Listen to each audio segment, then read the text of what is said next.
အားလုံးပဲမင်္ဂလာပါဒီနေ့ဗီဒီယိုလေးကတော့ဒါစိုက်ပျိုးရေးအခန်းခုနှစ်ပါနော်တစ်တီးပင်မြောက်စိုက်ပျိုးခြင်းလုပ်ငန်းစဉ်တစ်တီးပင်ဆိုတော့အမျိုးအစားအဓိပ္ပာယ်ဖွင့်ဆိုချက်အမျိုးအစားတစ်တီးပင်အဓိပ္ပာယ်ဖွင့်ဆိုချက်တစ်တီးပင်ဆိုဒီမှာအတီးများခုစွတ်ထုတ်လုပ်ရန်အတွက်စိုက်ပျိုးတော့ရှင်တန်နေတော့တစ်ပင်ဖြစ်ပါတယ်မဲလုံးဖျဲဒီစရဲ့အတီးများကိုလည်းခုစွတ်တော့လဲတစ်နှစ်ထင်းနဲ့အပင်6သွားမြအပင်ဖြစ်တော့ကြောင့်ဟင်းဒီဟင်းရွက်ဖြစ်ပါတယ်နှစ်တစ်တီးပင်မျိုးစားများစောင်းရည်တဲ့အရွက်ကြွေတော့အမျိုးအစားမှာရွက်ပြက်တစ်တီးပင်ဖြစ်ပါတယ်ပိုင်းဒီစပစ်ဒီတစ်တော်ဒီမမွန်ဒီတဲဒီတဲ့အဲဒီစဒီတို့ရှိပါတယ်အရွက်များတစ်နှစ်လုံးရှိတဲ့အပင်မှာတစ်နှစ်ပတ်လုံးစိမ့်လန်းတော့တစ်တီးပင်ဖြစ်ပါတယ်ဆဆူမမန်ဒရစ်လိမ်မိုဒီရှောက်ချိုဒီတရုတ်နေဒီစဒီတို့ရှိပါတယ်၃ဘာကြောင့်တစ်တီးပင်ကိုစိုက်ပျိုးပါတယ်လဲချိုးပွေးတော့တစ်တီးဒီအမြဲစားသုံးတော့အစာများတဲ့တွင်ပြည့်စုံမှုကိုဖြည့်ဆွတ်ပေးပါတယ်အရေးတွေးကောင်းမှုတော့တစ်တီးများမှာဈေးမိမိဖြစ်ရောင်းချနိုင်ပြီးတင်းငယ်တော့စိုက်ခွင်းပမာဏဖြစ်တော့လဲဝင်ငွေမြင့်မားပါတယ်နှစ်တစ်တီးပင်စိုက်ပျိုးခြင်းထူးခြားချက်များ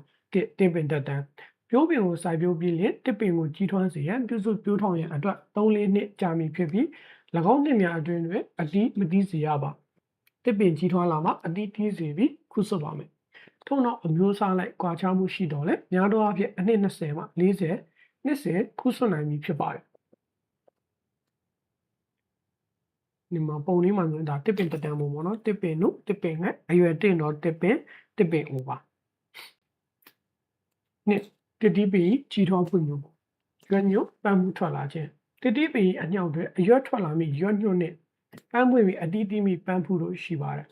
တစ်တီးပင်အမျိုးအစားလိုက်ပန်းဖူးများထွက်လာမိအချိန်ကာလကွာခြားပါတယ်တစ်တီးပင်အများစုဒီပန်းပွင့်ပြီးတစ်တီးတီးမိနှစ်မတိုင်မီနှစ်တွင်ပန်းဖူးများထွက်လာလေရှိပါတယ်ပန်းဖူးထွက်လာမိအတွက်ပုံစံ2မျိုးရှိပါတယ်မမွန်တီနဲ့ချယ်ရီတီတို့ဒီရခိုင်နှစ်ရှည်ထွက်လာခဲ့သောအကိုင်းခက်များတွင်ပန်းဖူးများထွက်လာပါမယ်ပန်းဒီတစ်တော်ဒီစပစ်ဒီတို့ဒီယခုနှစ်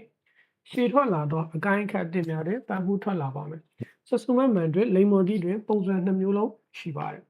ပန်းဖူးဖူးမိနေရာလိုက်အကိုင်းခက်များခြိုင်ပုံကွာခြားပါတယ်ပန်းဖူးဖူးခြင်းဟာကုညီပေးသည့်အကြောင်းရင်းနိုက်ထရိုဂျင်ဓာတ်မြေဩဇာ၏တက်ရောက်မှုကိုလျော့နည်းစေတဲ့အကိုင်းခက်ဖြတ်ခြင်းကိုအာရုံစေတယ်အလွန်ကျွံတီးခြင်းဟာရှောင်ရှားသည့်မြေစီလောရည်ဓာတ်အားအနေအချင်းလျှော့ချပေးသည်ပန်းဖူးဖူးခြင်းအချိန်ခါရွက်ကြွေတစ်တီးပင်အများစုသည်6လကနေ8လတွင်ပန်းဖူးဖူးသည်စပစ်ဒီဒီ9လပိုင်းလကုန်ဆဆူမန်မန်ဒရစ်လေမိုဒီဒီ10လကနေ12လဖြစ်ပါတယ်နှစ်ပန်းပွင့်တတိအောင်ခြင်းပန်းများပွင့်ပြီးဝန်းပုံများကဝတ်ဆံပါတယ်ဝန်းပုံဘူးလင်တတိအောင်ပြီးတစ်တီးများစတင်တီးပါမယ်ဆဆူမန်မန်ဒရစ်လေမိုဒီကဲ့သို့ဝန်းပုံကူးခြင်းမရှိဘဲကြီးထွားနိုင်သည့်တစ်တီးပင်များလည်းရှိပါတယ်တတိမအောင်လည်းပဲအတီးစတင်ဖွံ့ဖြိုးခြင်းအားပါတီနိုကာပီဟုခေါ်ပါတယ်။ပါတီနိုကာပီတစ်တီးများမှာဆဆူမမန်တွေလိမ်မိုဒီမှအပကတ်တော့ပင်ဟီလာတာနဲနာချီတဲဒီတို့ဖြစ်ပါတယ်။စပစ်ဒီဒီဂျဗလင်ဟော်မုန်းကိုအသုံးပြုခြင်းဖြင့်အဆင့်မရှိတော့တစ်တီးအဖြစ်ရောက်ရှိသည်။၃တစ်တီးများကြီးထွားဖွံ့ဖြိုးခြင်းရင့်မဲ့ခြင်းတစ်တီးဒီတဖြည်းဖြည်းချင်းကြီးထွားလာပြီးတရားဓာတ်များကိုတိုးလောင်ကမှဲ့လာသည်နဲ့အမျှများသောအားဖြင့်ချိုလာမည်ဖြစ်ပါတယ်။ထို့နောက်ဆဲဖွဲ့စည်းပုံပြောင်းလဲလာပြီးပျော်ပြောင်းလာမည်ဖြစ်ပါတယ်။တစ်တီးများကြီးထွားဖွံ့ဖြိုးခြင်းမှာပထမဦးဆုံးအဖြစ်ဆဲများတိုးပွားလာပြီးဒုတိယအဆင့်အနေဖြင့်ဆဲများကြီးထွားလာပါမယ်။၃တစ်တီးပင်များစိုက်ပျိုးနိုင်မည်ပတ်ဝန်းကျင်အပူချိန်နေအောင်ကြီးထိုးခြင်းမိုးရွာမှုလေတိုက်ခြင်းတစ်ကိုင်းခက်အတစ်များအတစ်ထွက်လာတော့အကိုင်းခက်များနဲ့တစ်တီးများကြီးထွားနိုင်ရမှာတင့်တော်တော့အပူချိန်နေအောင်ကြီးရရှိခြင်းမိုးရွာမှုများလိုအပ်ပါတယ်။ထို့ပြင်လေပြင်းထန်စွာတိုက်ပါကတစ်တီးများထိခိုက်ပြီးကျွေးကြခြင်းတို့ရှိသည့်အတွက်လေကိုကာစီ၍စိုက်ပျိုးပါမယ်။တစ်တော်ဒီစိုက်ပျိုးချိန်တွင်စင်ထောင်ရေးစိုက်ပျိုးခြင်းကိုပြုလုပ်ခြင်းမှာမှုန်တိုင်းစသည်တို့ကြောင့်လေပြင်းထန်စွာတိုက်တော့ခါ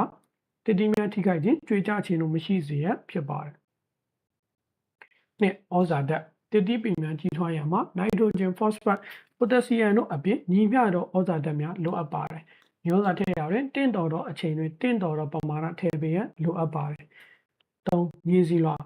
တစ်တီးပင်ကအမြင့်ဆိုင်ပြီးဩဇာဓာတ်များနှင့်ရေဓာတ်တို့ကိုစုပ်ယူနိုင်ရန်အတွက်တင့်တော်သောမြေရောစပ်မှုလိုအပ်ပါတယ်။မြေဩဇာများမစီးဆင်းသွားနိုင်ခြင်းအားရေဆွဲမြနိုင်ခြင်းအားရေဆွဲခိုင်အား ရေလျောအားရေအပိုစီးဆင်းအားတို့သည်အရေးကြီးပါတယ်။၃တစ်တီးပင်စိုက်ပျိုးခြင်းနဲ့ထိန်းသိမ်းစောင့်ရှောက်ခြင်းတစ်ပင်ကိုထိန်းသိမ်းစောင့်ရှောက်ခြင်းပြိုးပင်များထုတ်လုပ်ခြင်းပြုစုပြောထောင်ခြင်းတစ်တီးပင်ပြိုးပင်မှာများသောအားဖြင့်ကိုင်းကူးခံတွင်ကိုင်းကူးတစ်ခတ်ကိုကိုင်းကူးဆက်ခြင်းပြုလုပ်ပြီးထုတ်လုပ်ပါတယ်။ကိုင်းကူးခံမှာအဖြစ်တေချာထိုးနိုင်ပြီးရောဂါခံနိုင်ကောင်းသောအမျိုးအစားကိုရွေးချယ်ပါမယ်။ကိုင်းကူးတစ်ခတ်မှာအရေးသွေးကောင်းမွန်သောတစ်တီးများတီးသည့်ကောင်းမွန်တဲ့အမျိုးအစားကိုရွေးချယ်ပါမယ်။ကိုင်းကူးဆက်ခြင်းမှာကိုင်းကူးဆက်ခြင်းနဲ့ဂိုင်းခတ်ဆက်ခြင်းနဲ့အဖူးဆက်ခြင်းတို့ရှိပါတယ်။ဂိုင်းကူးခံတွင်အကိုင်းခတ်ကိုဆက်ခြင်းကိုဂိုင်းခတ်ဆက်ခြင်းဟုခေါ်ပါတယ်။ဂိုင်းကူးဆက်နေမှာဖြတ်တောက်ဆက်ခြင်းပင်စီအလဲခွဲဆက်ခြင်းဘေးထိုးခွဲဆက်ခြင်းတို့ရှိပါတယ်။ဂိုင်းကူးခံတွင်အဖူးကိုဆက်ခြင်းကိုအဖူးဆက်ခြင်းဟုခေါ်ပါတယ်။အဖူးဆက်နေမှာတီပုံစံအဖူးဆက်ခြင်းအဖူးခွာ၍ဆက်ခြင်းတို့ရှိပါတယ်။မှာဆိုရင်ဂိုင်းကူးထုတ်လုပ်ပုံနည်းလမ်းတွေရှင်းလင်းချက်တွေပေါ့နော်ဂိုင်းကူးဆက်မျိုးပါတယ်ဆိုရင်ဂိုင်းကူးခံတွင်ဂိုင်းကူးတစ်ခတ်ကိုဆက်တဲ့တစ်တီးပင်များတွင်ပြုလုပ်လို့ရှိတယ်တစ်ကိုင်းခတ်တို့မျိုးပါခြင်းဆိုရင်တစ်ကိုင်းများနဲ့အရွက်အပိုင်းများကိုဖြတ်ထုတ်ပြီးမြေကြီးနှင့်ပြိုးမြေများတွင်ထိုး၍အညှောက်နဲ့အမြင့်များထွက်စေပြီးပြိုးပင်အဖြစ်သုံးပါမယ်။ဘာလဲဆိုရင်စပစ်တီတဖန်တီမှာအမြင့်ထုတ်မျိုးပါခြင်းအခက်အပိုင်းအချို့ကိုကွေးပြီးမြေညှုပ်၍အမြင့်များထွက်လာပါကဖြတ်ထုတ်ပြီးပြိုးပင်အဖြစ်သုံးပါမယ်။ဘာတီလဲဆိုရင်ပန်းတီပါအစိမ့်မပေါက်တော့အပင်ပေါက်မျိုးပါခြင်းမျိုးသေးချ၍ပြိုးပင်ကိုထုတ်လုပ်ပါမယ်။ဂိုင်းကူးခံများကိုထုတ်လုပ်ပုံထုတ်လုပ်နည်းဖြစ်ပါတယ်။ဒီမှာဆိုတစ်ကိုင်းခတ်ထုံခြင်းအမြင့်ထုတ်အမြင့်ထွက်မိပုံအမြင့်ထုတ်အမြင့်ထွက်မိပုံပါပြိုးပင်ထုတ်လုပ်ခြင်းတွင်အာဟာရပေါက်ဖွားသည့်နှင့်ဂိုင်းကူးဂိုင်းဆက်ခြင်းဖြင့်အစိပေါက်သောနည်းလမ်းရှိသည်အစိမပေါက်ဖွားလာသောပြိုးပင်အားအစိပေါက်ဟုခေါ်သည်မျိုးစေ့ပေါက်ဖွားလာစေခြင်းသည်ဂိုင်းကူးဆက်ခြင်းအားပြိုးထောင်သည့်အချိန်နှင့်မျိုးစေ့တစ်အားပြိုးထောင်သည့်အချိန်နှင့်ဖြစ်သည်ကောင်းမွန်သည့်ပြိုးပင်များသည်တင်းငယ်သည့်အမြင့်များကောင်းစွာရှည်ထွက်ပြီးယောဂပိုးမွှားများမဖြစ်ပါသည့်အရာဖြစ်သည်ဂိုင်းကူးတစ်ခတ်သည်ယောဂပိုးမွှားများမဖြစ်ပါသည့်အရာအားအသုံးပြုသည်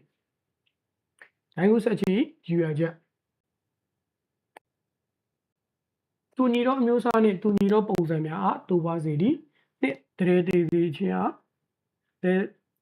ရေတည်ခြင်းအားမြန်ဆန်စေသည်၃အစိမ့်မြင့်ဂိုင်းကူးဂိုင်းဆက်ခြင်းဖြင့်အချိန်တိုတွင်မျိုးစားအသစ်ပြုလုပ်ပေသည်၄ခန္ဓာရည်စွမ်းအားမြင့်မားသောဂိုင်းကူးဆက်ခြင်းနှင့်လိုက်ပြီးပိုးမွှားများ၏အနှောင့်အယှက်အားလျော့နည်းစေသည်လက်တွေ့လုံဆောင်မှုမှာဆိုရင်ဒါတစ်နှစ်ပတ်လုံးစိမ်းလန်းတဲ့တစ်တီးပင်ဆိုပါလဲဆိုရင်ရှောက်မျိုးနဲ့ဝင်အမျိုးအစားပေါ့နော်ရွက်ပြက်တစ်တီးပင်ဆိုရင်တဲတီးရဲ့စပစ်တီးရဲ့ပါဒီပုံလေးကိုပြပြီးတော့သူကမေးတတ်ပါတယ်နော်ဒီမှာဆိုလဲဂိုင်းကူးဆက်ခြင်းပုံမှာပထမတော့ဖြတ်တောက်ဆက်မယ်ပင်စီအလဲခွဲဆက်မယ်ဘေးထိုးခွဲဆက်မှာပါဒါဂိုင်းဆက်ခြင်းအဖူးဆက်ခြင်းမှာဆိုရင်ဒါအပင်ကနေအဖူးကိုဖြတ်ထုတ်မယ်ပြီးရင်ဂိုင်းကူးခံအပင်မှာတီပုံစံလုပ်ပြီးတော့အဲဒီဖြတ်ထုတ်ထားတဲ့ဟာကိုထည့်မယ်ပြီးရင်နောက်ဆုံးမှာပိတ်ပြီးတော့ကျိုးနဲ့ပိတ်တာပေါ့နော်ဒါဒီလုပ်ငန်းစဉ်မှာလိုအပ်တဲ့ဟာတွေကပါလဲဆိုရင်ဓာတ်သေးရယ်ဂိုင်းဆက်ကတ်ကျိုးပြားရယ်ဂိုင်းဆက်ဖျောင်းရယ်ပါဒါဆိုရင်ဒီပြိုးပင်တွေဂိုင်းကူးပြီးတော့ပြန်ပြီးတော့စိုက်ထားတဲ့ပုံစံလေးပါအောက်ကဟာဂိုင်းကူးခံအပင်ဆက်ထားတဲ့အပိုင်းပြီးရင်ဆက်ထားတဲ့အပိုင်းကိုမြေကြီးပေါ်ကိုထုတ်ပြီးတော့လုပ်ရမှာပါဒ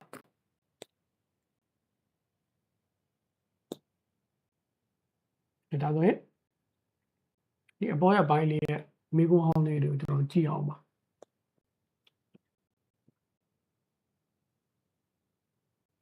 ဒီမှာတော့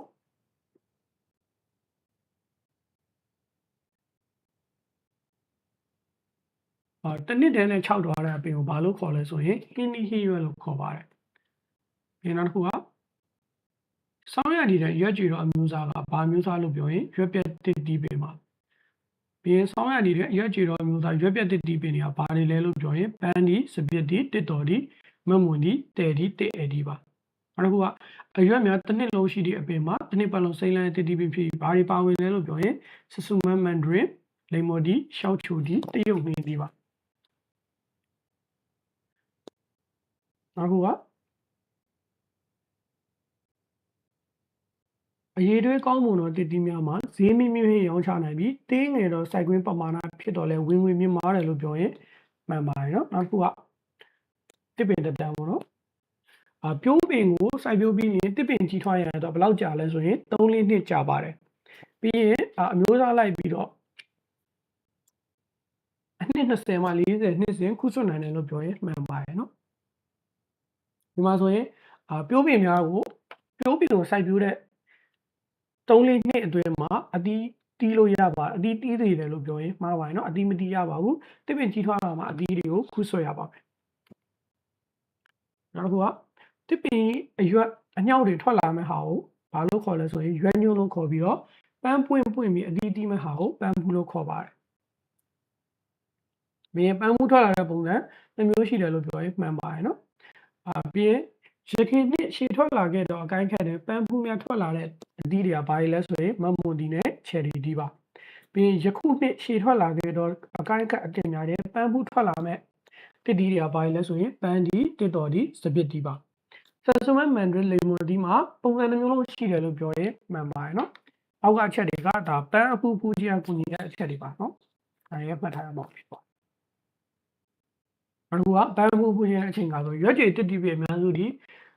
ဘလောက်ကြာမှပန်းဖူးဖူးတယ်လဲဆိုရင်6လနဲ့10လပါစပစ်ဒီကဘလောက်ကြာမှပန်းဖူးတယ်လဲဆိုရင်5လပိုင်းအကုန်လအကုန်ပါ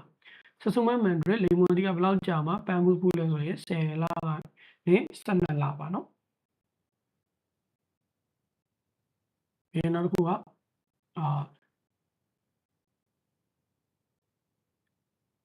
ပါတီနိုကာပီတစ်တီတွေကဘာတွေလဲလို့ပြောရင်ကတုတ်ပင်ဟီလာတာနေနာရှိတဲဒီပါစပစ်ဒီဘာကိုအသုံးပြုပြီးတော့အဆင့်မရှိတော့တစ်တီအဖြစ်ရောက်ရှိတယ်လဲဆိုရင်ဂျယ်ဘယ်လင်ဟော်မုန်းသုံးပါတယ်အမှန်တော့နောက်တစ်ခုကစပစ်ဒီဂျယ်ဘယ်လင်ဟော်မုန်းကိုအသုံးပြုခြင်းဖြင့်အဆင့်မရှိတော့တစ်တီအဖြစ်ရောက်ပါတယ်လို့ပြောရင်မှန်ပါတယ်နော်နောက်တစ်ခုကတစ်တီတဖြည်းဖြည်းကြီးထွားလာပြီးတရားဓာတ်တွေကိုတိုးလောင်မှမှဲ့လာတဲ့အမြချိုလာမယ်လို့ပြောရင်မှန်ပါတယ်နော်ခုကဒီမှာဆိုရင်တစ်တော်ဒီစိုက်ပျိုးခြင်းတွင်စင်ထောင်ရေးစိုက်ပျိုးခြင်းပြုလုပ်ခြင်းဖြင့်မုန်တိုင်းစသည်တွေကြောင့်လေပြင်းနဲ့တော့တိုက်တော်ကတစ်တီများထိခိုက်ခြင်းကြွေကြခြင်းမရှိစေရန်ဖြစ်ပါတယ်လို့ပြောရင်မှန်ပါတယ်ဒ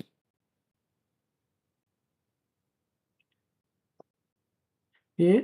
တစ်တီပင်ပြိုးပင်များပြိုးပင်မှာများသောအားဖြင့်ဂိုင်းကူးခံတွင်ဂိုင်းကူးတစ်ခတ်ကိုဂိုင်းကူးဆက်ခြင်းပြုလုပ်ရေးထုတ်လုပ်ပါတယ်လို့ပြောရင်မှန်ပါတယ်နောက်တစ်ခုကဂိုင်းကူးခံမှာဂိုင်းကူးခံအဖြစ်တီးကြထိုးနိုင်ပြီးရောအခန့်နိုင်ရှိတဲ့အမျိုးအစားကိုရွေးမယ်လို့ပြောရင်မှန်ပါတယ်နော်ပြီးရင်ဂိုင်းကူးဆက်ခြင်းမှာကိုင်းခတ်ဆက်ခြင်းနဲ့အဖုဆက်ခြင်းရှိပါတယ်လို့ပြောရင်မှန်ပါတယ်ပြီးရင်ဂိုင်းကူးဆက်နည်းတွေကဘာလဲဆိုရင်ဖြတ်တောက်ဆက်ခြင်းပင်စီအလဲခွဲဆက်ခြင်းနဲ့ဘီထိုးခွဲဆက်ခြင်းပါဂိုင်းကူးခံတွင်အဖုကိုဆက်ခြင်းကိုအဖုဆက်ခြင်းလို့ခေါ်ပြီးတော့အဖုဆက်နည်းတွေကဘာလဲဆိုရင်တီပုံစံအဖုဆက်ခြင်းနဲ့အဖုခွာရေးဆက်ခြင်းပါပြီးအောက်ပါပုံကဘာလဲဆိုရင်ဒီပုံလေးကိုပြရတော့ဘာလဲဆိုရင်ဒါတေကိုက်ထက်တို့ဒါကြတော့အမြင့်ထုတ်အမြင့်မထွက်မီနောက်တစ်ခုကအမြင့်ထုတ်အမြင့်ထွက်ပြီးပုံ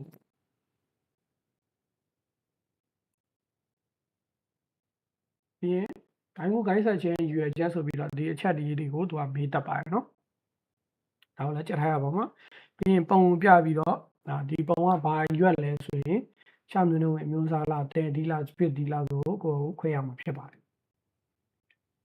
ဒီပုံပြပြီးတော့ဒီမှာဂိုင်းခတ်ဆက်ခြင်းရဲ့အမျိုးအစားတွေဘာတွေလဲလို့ပြောရင်ဒီပုံကြည့်ပြီးတော့ကျွန်တော်ဖြေပြရမှာနော်ဖြတ်တောက်ဆက်ခြင်းလားပင်အလဲခွဲဆက်ခြင်းလားဗီဒီယိုခွဲဆက်ခြင်းလားပေါ့နော်ဒီအဖုဆက်ခြင်းကတော့တိတ်ပြီးတော့မမီပါဘူးအဲနောက်တစ်ခုကဒါဂိုင်းဆက်ခံခြင်းကိုသိအောင်ပါနော်ဒါဖြတ်မဲ့ဘယ်လောက်လဲဆိုရင် 4.5 ကနေ6 cm ကိုဖြတ်မဲ့ပြီးရင်ဒီမှာဆို3 cm ဖြတ်မဲ့အဲ့ထဲကိုမှဂိုင်းကူတစ်ခတ်ဆိုတော့ဒီဂိုင်းကူတစ်ခတ်ကတော့အရေးကြီးပါတယ်နော်ဒီပုံလေးကိုဂိုင်းကူတစ်ခတ်ယူတော့အစိပ်ပိုင်းဆိုရင်ဂိုင်းကူတစ်ခတ်နှစ်ခုကြာအောင်အလေကိုယူတာပေါ့နော်ဂိုင်းရဲ့အလေကိုယူတာပေါ့ဂိုင်းအလေအညှောက်ထွက်လာရင်ခိုင်ခန့်တဲ့နေရာကိုသုံးပါပေါ့နော်ပြီးရင်အဲ့နေရာကို3 cm လောက်ဖြတ်မဲ့ပြီး9 mm လောက်ကိုခုံးမယ်ပေါ့နော်ဖြတ်တော့တာ45 ဒီဂရီဖြတ်တော့မယ်အဲဒီမှာအပေါ်ကဟာတွေကိုဘေးမျက်နှာပြင်ထည့်မယ်ရှေ့မျက်နှာပြင်ထည့်တယ်ပြီးပတ်တီနဲ့ပတ်တာပေါ့နော်ပြီးဒီပုံလေးကိုကျွန်တော်တို့ကပတ်ထားရမှာပေါ့နော်ဒီပုံကမေးတတ်ပါတယ် ကောင်းမွန်တဲ့ဥပမာနဲ့ဆိုရတဲ့ဥပမာကောင်းမွန်တဲ့ဥပမာဆိုရင်ဂိုင်းကူးဆက်ခံခြင်းနဲ့ဂိုင်းကူးတစ်ခတ်တွေကတစ်ခုနဲ့တစ်ခုနဲ့ဘာဖြစ်လဲဆိုရင်နေရာလုံးမရှိဘဲနဲ့ထိစပ်နေတယ်နော်နေရာလုံးမရှိဘဲနဲ့ထိစပ်နေမှာဒါကကောင်းမွန်တဲ့ဥပမာဖြစ်ပါဒီမှာဆိုရင်မထိစပ်နေဘူးเนาะဒါဆိုရတဲ့ဥပမာပါဒီမှာဒါဆိုရင်ကောင်းမွန်တဲ့ဥပမာပုံမှာနှစ်ခုကထိစပ်နေပါတယ်ဒါကဆိုရတဲ့ဥပမာပုံမှာနှစ်ခုကမထိစပ်နေပါဘူးကောင်းမွန်တဲ့ဥပမာပုံနဲ့ဆိုရတဲ့ဥပမာပုံကိုကျွန်တော်မှတ်ထားရမှာဖြစ်ပါတယ်ဟုတ်နောက်တစ်ပိုင်းကြည့်အောင်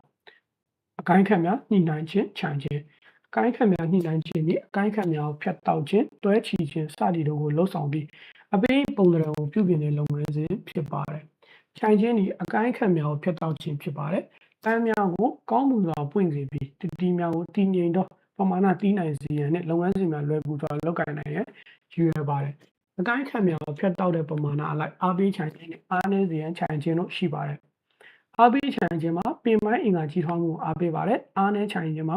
ပင်မိုင်းအင်္ဂါကြီးထွားမှုကိုအားနည်းစေပြီးမျိုးပွားအင်္ဂါကြီးထွားမှုကိုအားပေးပါတယ်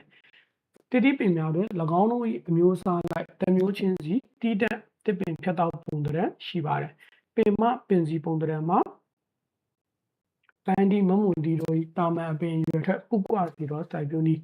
မူမှန်ပင်မပင်စီပုံသဏ္ဍာန်မှာပန်းဒီတဲဒီစသည်ဖြင့်အကိုင်းသုံးခတ်ခွဲပင်သုံးခတ်ခွဲပင်မပင်စီပုံသဏ္ဍာန်စသည်ဖြင့်စင်ထောင်ရေးစိုက်ပျိုးတဲ့အပင်များမှာစပစ်ဒီဂျပန်တစ်တော်ဒီတို့ဖြစ်ပါတယ်အကိုင်းခက်များညှိနှိုင်းခြင်းမှာပင်မပင်စီတနေရာမှာအကိုင်းခက်များသာထွက်နေသောပင်စီဝမ်းအခက်မဖြစ်စေရန်တတိပြုရပါမယ်ငါပင်စီဝမ်းအခက်ပုံမှာဒီလိုမဖြစ်ဖို့အတွက်တတိပြုရပါဘူးနော်အကိုင်းခက်ဖြတ်ခြင်းအောင်ဆောင်းရာသီတွင်လှုပ်ခြင်းဆောင်းရာသီအကိုင်းခက်ဖြတ်ခြင်းនេះအဓိကဖြစ်ပါတယ်နေရာဒီအကိုင်းခက်ဖြတ်ခြင်းအားအရန်အနေဖြင့်ပြုလုပ်တယ်ဒါနဲ့အကျဉ်းပြန်လည်အကိုင်းခက်ဖြတ်ခြင်းနှင့်အပင်ချန်ကြီးတွေ2မျိုးရှိပါတယ်ပြန်လည်အကိုင်းခက်ဖြတ်ခြင်းនេះအတစ်ရှိထွက်လာတော့အကိုင်းအားအလယ်မှဖြတ်ခြင်းဖြစ်ပြီးအတစ်ပြန်ထွက်လာပြီးတစ်ကိုင်းကြီးထွားမှုအားတက်ကြွစွာဖြင့်ရှိနေပါမယ်အပင်ချန်ခြင်းនេះလိုအပ်သည့်တစ်ကိုင်းအများအားခြံပြီးမလိုအပ်တဲ့တစ်ကိုင်းများအားဖြတ်ချသည်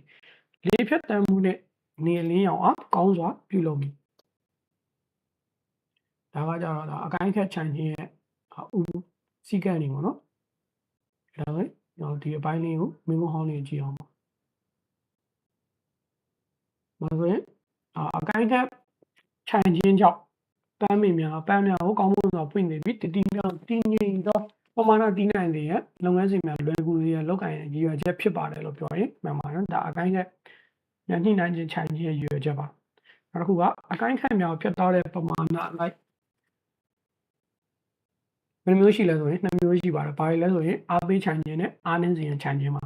။တစ်ကိုင်းများကိုအားပေးခြံခြင်းမှာပင်မိုင်းအင်္ဂါကြီးထွားမှုကိုအားပေးပါတယ်လို့ပြောရင်မှန်ပါတယ်နော်။အားပေးခြံခြင်းဆိုရင်ပင်မိုင်းအင်္ဂါကြီးထွားမှုပါ။အားနည်းခြံခြင်းဆိုရင်မျိုးပွားအင်္ဂါကြီးထွားမှုကိုအားပေးပါတယ်နော်။အားနည်းခြံခြင်းဒီပင်မိုင်းအင်္ဂါကြီးထွားမှုကိုအားပေးစေပါတယ်လို့ပြောရင်မှားပါတယ်နော်။သူကမျိုးပွားအင်္ဂါကြီးထွားမှုကိုအားပေးပါတယ်တာမန်အပင်ရွယ်ထက်ပုကွာစီတော့စိုက်ပျိုးနည်းကဗမာသုံးလဲဆိုရင်ပန်းနီနဲ့မမွန်တီးပါပြီးနောက်တစ်ခုကအကိုင်းသုံးခတ်ခွဲပင်မပင်စီပုံသဏ္ဍာန်ဆိုရင်ပန်းဒီတဲဒီပါ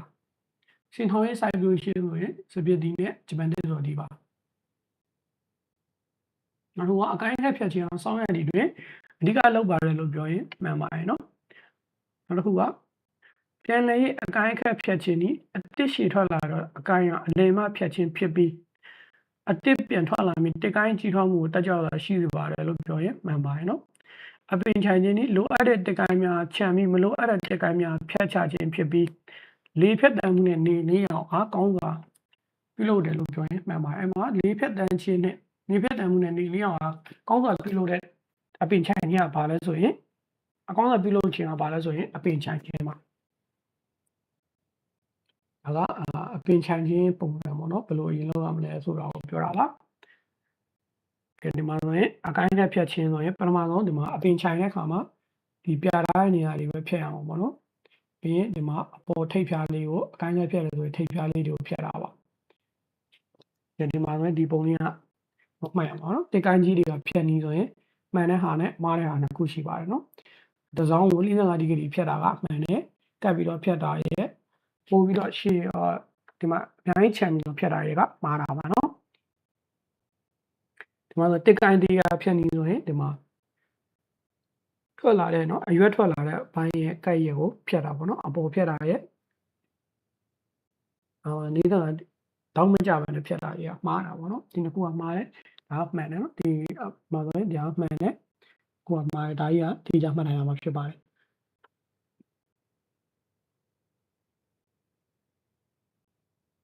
မှာဆိုရင်ဒါကကြတော့အဓိကပင်စီပုံစံပေါ့နော်ဒီလိုပုံစံဖြစ်နေအဓိကပင်စီပုံစံအစားတို့ဆိုင်ပြနေမှာဆိုရင်အဓိကပင်စီပုံစံဆိုဘာပြီးလဲဆိုရင်ဒီနဲ့ normal ဒီပုံစံမကြတော့ပင်စီပုံစံဆိုရင်ဒီနဲ့